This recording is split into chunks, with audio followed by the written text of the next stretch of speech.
యువతకు గంజాయి రాపిస్తే నాకు డబ్బులు వస్తాయి, యువతను మట్క ఆడిస్తే నాకు డబ్బులు వస్తాయి, యువతకు డ్రగ్స్ నేర్పిస్తే నాకు డబ్బులు వస్తాయని ఆలోచన చేసే ముఖ్యమంత్రి మనకు కావాలని అని చెప్పేసి నేను మిమ్మల్ని అడుగుతున్నా.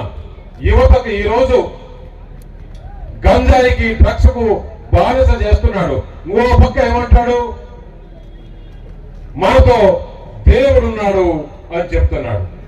ఇతనితో దేవుడున్నాడంటే ఏమన్నా మనం నమ్మాల్సిన పరిస్థితి. ఒక పక్క చెల్లెళ్ళు నోరు నెత్తిన పట్టుకొని మా అన్నయ్యే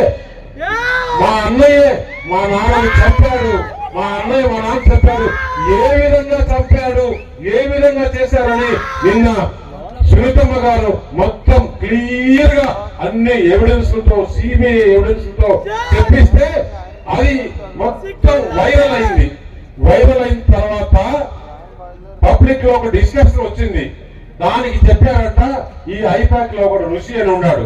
వాడు ఏం చెప్పాడంటే, సార్ మనం పని అయిపోయింది, ఇక మీదట పోతే ఇక్కడి నుంచి దాటి మనం వెళ్తే రాళ్ళతో కొడతారు, మనమే ఏదో ఒకటి చేసుకోవాలి అంటే వాళ్ళు ఏదైతే కోడికత్తి డ్రామా మాదిరి మొన్న ఈయన పోతూ కరెంటు ఆఫ్ చేశారు. చుట్టూ వేల మంది పోలీసులు ఉన్నారు. ఈ రోజు ఇక్కడ ఎవరన్నా మనకు ఒక్క పోలీసు ఉన్నారా? ఒక్క పోలీసు ఉన్నారా? ఈ మాదిరి మీటింగ్ నేను ఛాలెంజ్ చేసి అడుగుతున్నా, ముఖ్యమంత్రి నువ్వు పోలీసు రాకుండా నువ్వు ప్రజలకు మేలు చేసింటే ఇలా ఒక్క మీటింగ్ పెట్టు, ఇక్కడ ఉండే ప్రజలు నిన్ను ఏం చేస్తారో చూడు. పరిమితులు మీరు రాళ్ళతో కొట్టారా? అందుకని వేల మంది పోలీసులు పెట్టుకుని చేస్తున్నాడు. మధ్యలో మనం డైవర్ట్ అయినాం.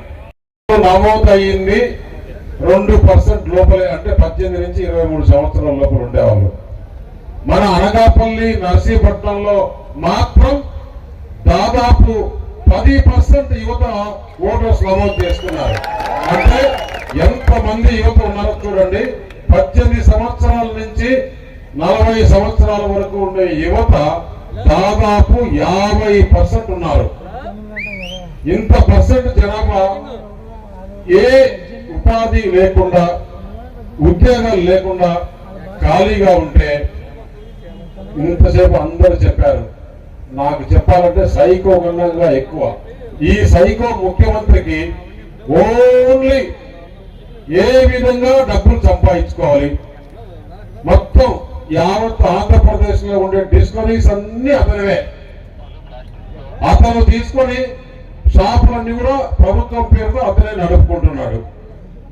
ఎక్కడ చూసినా మైనింగ్. అంటే ఇప్పుడు ఇన్ని రోజులు ఎక్కడైనా కానీ ఆంధ్రప్రదేశ్ లో ఎవరైనా ఇటుకలు తయారు చేసుకుంటే వారి దగ్గర డబ్బులు వసూలు చేసుకునేది, కంకర తయారు చేసుకుంటే కంకర మిషన్ల దగ్గర డబ్బులు తయారు చేసుకునేది, ఇసుకలో డబ్బులు తీసుకునేది, ఇలా అన్ని డబ్బులు.